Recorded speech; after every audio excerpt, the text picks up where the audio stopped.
বাঙালি মারা আরো বেশি জায়েজ। শহীদ শরীফ ওসমান হাদী ভাইয়ের বিচারহীনতার আজকে 15তম দিন। যে মানুষটা শুধু বাংলাদেশকে নয়, পুরো পৃথিবীকে কাঁপিয়ে পৃথিবী থেকে বিদায় নিয়েছে, সেই মানুষটার আজ পর্যন্ত বিচার হয়নি।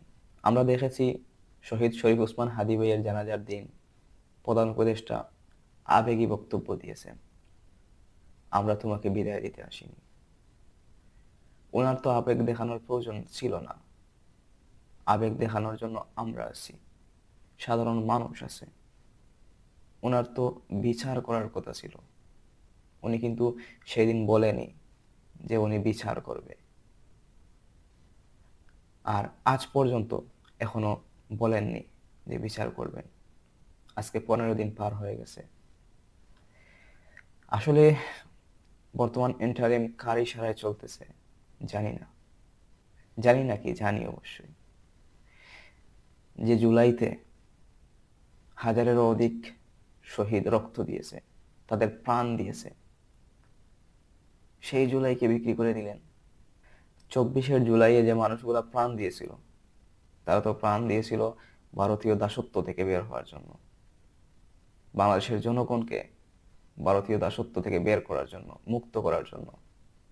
কিন্তু আপনারা এসে যদি বাংলাদেশের জনগণকে সেই ভারতীয় দাসত্বে ঢুকিয়ে দেন, তাহলে কি 24 শহীদদের প্রতি বেইমানি করা হচ্ছে না?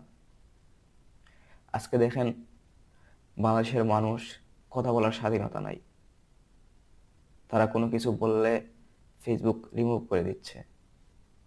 যে হাদি পুরো বাংলাদেশের মানুষের অন্তরে অন্তরে বাস করতেছে, সেই হাদিকে ইন্ডিয়া টেররিস্ট বানিয়েছে, জঙ্গি বানিয়েছে। এখন মেটা সব ভিডিও, হাদি বিয়ের যতটা ভিডিও আছে সব ভিডিও আস্তে আস্তে রিমুভ করে দিচ্ছে। আর ইন্ডিয়া বাংলাদেশের বিরুদ্ধে একের পর এক অপপ্রচার চালিয়ে যাচ্ছে, তাদের কিছু হচ্ছে না। তারা এআই দিয়ে হিন্দু নির্যাতন হচ্ছে বাংলাদেশে এমন ছবি বানিয়ে ফেসবুকে রিয়েল হিসেবে চালিয়ে দিচ্ছে, তাদের কিছু হচ্ছে না। আর বাংলাদেশ সত্য প্রকাশ করতে পারতেছে না। অথচ সত্যিকারের অর্থে বাংলাদেশে হিন্দু নয়, মুসলিম নির্যাতিত হচ্ছে বেশি। সেই ঢাকায় কোনো কিছু হলে সিলেট থেকে হুজুরদের ধরে নিয়ে যাওয়া হয়, বিশেষ আইনে তাদেরকে বন্দি করা হয়। আর ইন্ডিয়াতে বাংলাদেশি সন্দেহে তাদের ইন্ডিয়ান নাগরিক যিনি মুসলমান, তাদেরকে জ্বালিয়ে পুড়িয়ে হত্যা করা হচ্ছে। তাদের কাছে মুসলিম মারা জায়েজ, তার সাথে বাঙালি মারা আরো বেশি জায়েজ। ওসমান হাদি ভাই বলেছিল, ঘাস খেয়ে হলেও অস্ত্র বানাও বাংলাদেশ। আমিও একই সুরে বলবো, ঘাস খেয়ে হলেও অস্ত্র বানাও বাংলাদেশ।